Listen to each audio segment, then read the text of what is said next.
Alors, comment Satan fait-il pour tromper les gens? Parce que c'est ça que Satan fait, il trompe les gens. Depuis le début, depuis le récit de la Genèse, Satan a trompé Ève et a trompé Adam. En fait, il leur a suggéré autre chose que qu'est-ce que Dieu a dit. Et les paroles qu'il a dit semblaient être plus intéressantes, si on veut. Ça flattait l'ego. C'était séduisant comme parole. Et donc, Ève est tombée dans le panneau et elle a entraîné Adam avec lui. Et la stratégie de Satan n'a jamais changé. Sa stratégie a toujours été, une de ses stratégies, de tromper les gens. Et comment fait-il aujourd'hui, depuis des milliers d'années, pour tromper les gens? Une des façons qu'il s'y prend, c'est en créant des fausses religions. En créant des fausses religions, des religions qui donnent l'impression que si on fait partie de cette religion-là, on est correct. On va être sauvé. On va aller au ciel.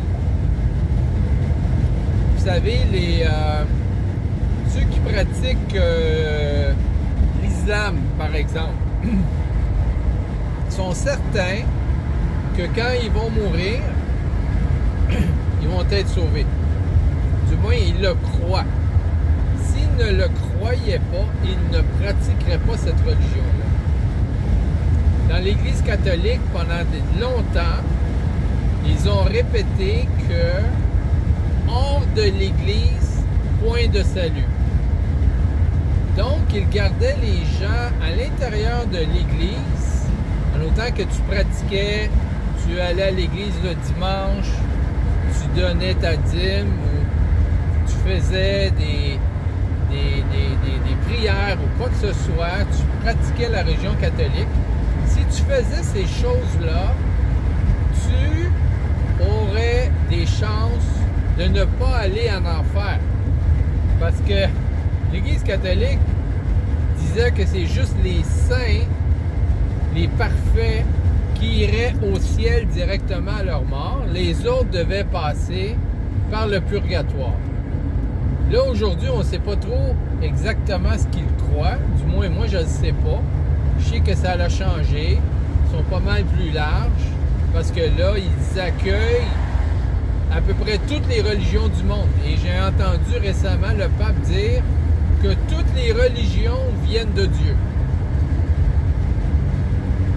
Alors que la Bible dit il n'y a qu'un seul chemin qui mène à Dieu. Alors, on a tous ces gens qui pratiquent ces religions et dans mon livre à moi, la plus grande tromperie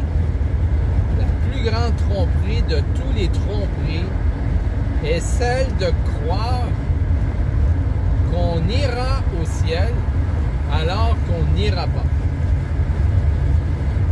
Et il y a un passage dramatique dans Matthieu 7 qui dit « Plusieurs me diront « Seigneur, Seigneur »,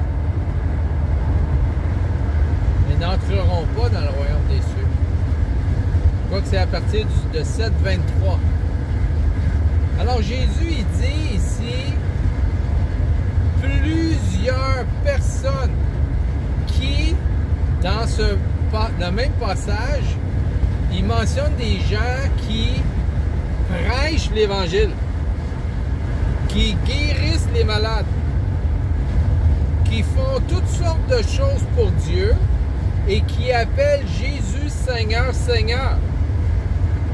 Et parmi ces gens-là, donc des pasteurs et des évangélistes, de toute évidence, puisque ce sont la majorité de ces gens-là qui prêchent l'Évangile, surtout dans l'Église évangélique. Parce que la plupart des gens dans l'Église évangélique ne prêchent pas l'Évangile. En tout cas, pas devant une foule. Parce que là, selon les politiques de la plupart des églises évangéliques, tu dois être certifié pour enseigner devant les foules, devant l'Église, devant les gens. Tu dois aller au séminaire, tu dois aller à l'école biblique, tu dois avoir un certificat, tu dois avoir une attestation quelconque. Tu ne peux pas juste dire « Moi, j'ai une parole à adresser à la foule. » Te laisseront pas faire. Te laisseront pas faire. C'est pas comme ça se passait dans le Nouveau Testament, là. Non, non, non, non, non. À ce temps, ça prend des diplômes. Ça prend des certifications. Alors, parmi ces gens-là, là, qui ont des certifications, là, qui ont des diplômes, là, mais Jésus dit, parmi ces gens-là, plusieurs, pas quelques-uns, pas une faible minorité, ou je dis pas une forte majorité, mais il dit quand même, il ne dit pas quelques-uns, il dit plusieurs qui me disent, Seigneur, Seigneur, n'entreront pas dans le royaume des cieux. C'est assez tragique de non seulement faire partie d'une religion et croire qu'on va aller au ciel, mais on prêche haut et fort cette religion-là et on entraîne d'autres gens dans cette religion et nous-mêmes, on n'ira pas au ciel. Alors, je dis pas que ceux qui prêchent l'Évangile dans l'Église évangélique sont tous dans l'erreur. C'est pas ça que je dis. Et je dis pas que ceux qui adhèrent à la doctrine des églises évangéliques sont dans le tort. C'est pas ça que je dis. Sauf que, à la lumière de ces passages et à plusieurs autres passages, les vierges sages, les vierges folles, le serviteur infidèle, les trois serviteurs dans Matthieu 25, les boucs et les brebis, tous ces gens dans la Bible qui appellent Jésus leur Seigneur, on voit qu'il y a une forte proportion, si ce n'est pas la moitié, comme dans les vierges folles et les vierges sages, la moitié n'entreront pas dans le royaume des cieux. La porte sera fermée et ils resteront là où il y a des pleurs et des grincements de dents. Même chose pour la parabole des boucs et des brebis. Alors moi, je trouve ça assez tragique de constater qu'il y a beaucoup de gens qui n'entreront pas dans le royaume des cieux. Si on regarde même dans les 7 églises de l'Apocalypse, il y en a juste 2 que Jésus nomme qui sont corrects, qui sont OK. Il y a des reproches à faire à toutes les autres et des demandes de repentance adressées à la plupart des églises, des 7 églises de l'Apocalypse 2 jusqu'à l'Apocalypse chapitre 2 jusqu'à 4, je dirais, ou à 5. Et beaucoup de reproches. Il y en a seulement 2. Je pense que c'est Sardes et Philadelphie, je ne suis pas certain, qui sont hors de reproche. Les autres doivent se repentir, doivent changer leur comportement, doivent changer leurs agissements. Dans l'Apocalypse 3, à l'église de Laodicée, Jésus dit, Dieu dit,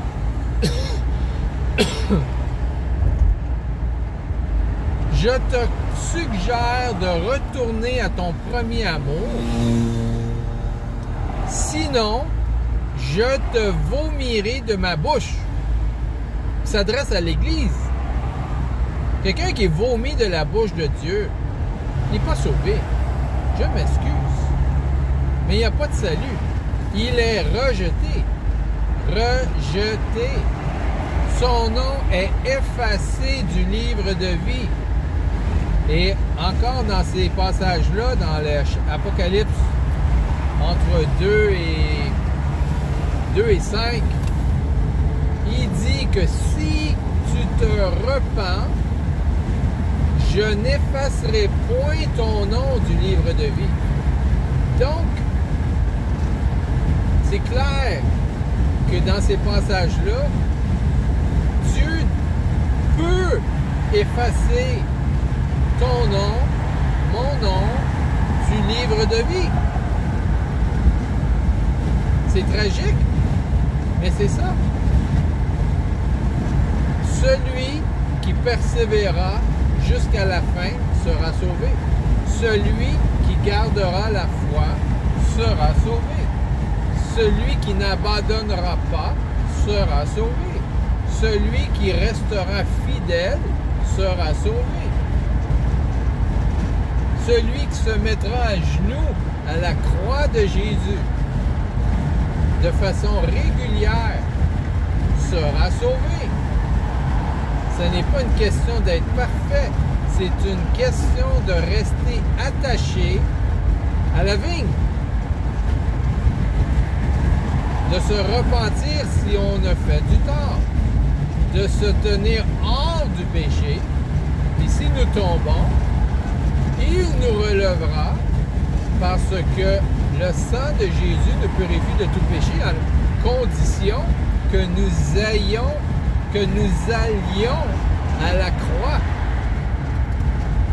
que nous demandons que le sang de Jésus nous purifie de tout péché.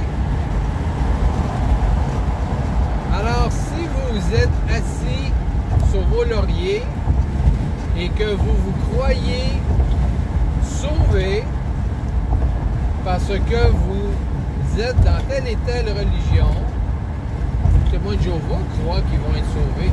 Les Mormons croient qu'ils vont être sauvés. Les Krishna, les bouddhistes, tous ceux qui pratiquent des religions diverses croient qu'ils vont être sauvés. Ils n'iront pas à l'enfer. C'est pourquoi ils pratiquent ces religions-là. Alors, si vous faites partie de cette cohorte de gens qui croient à tort que vous êtes sauvés, eh bien, moi, je vous encourage fortement à examiner, à vous examiner vous-même pour savoir si vous êtes réellement dans la foi. Et c'est tout à fait biblique de faire ça. Sonde-moi, ô Dieu, et connais tout mon cœur. Sonde-moi, ô Dieu. Et je me rappelle plus du reste. Sonde-moi, ô Dieu, connais tout mon cœur. Pardonne mes péchés. Le psaume de David, pour l'instant, il m'échappe. Alors, Père éternel, sonde-nous, sonde-moi, Seigneur, pour savoir si je suis dans tes voies. Et remets mes pieds sur la bonne voie si je ne suis pas sur la bonne voie. Et pardonne mes fautes si je me suis éloigné de toi. Pardonne mes torts. Dans le nom précieux de Jésus, par le sang de la croix, purifie-moi de tous mes péchés. Gloire à Dieu. Alléluia. Merci Jésus pour ton sacrifice à la croix. Amen. Amen. Amen.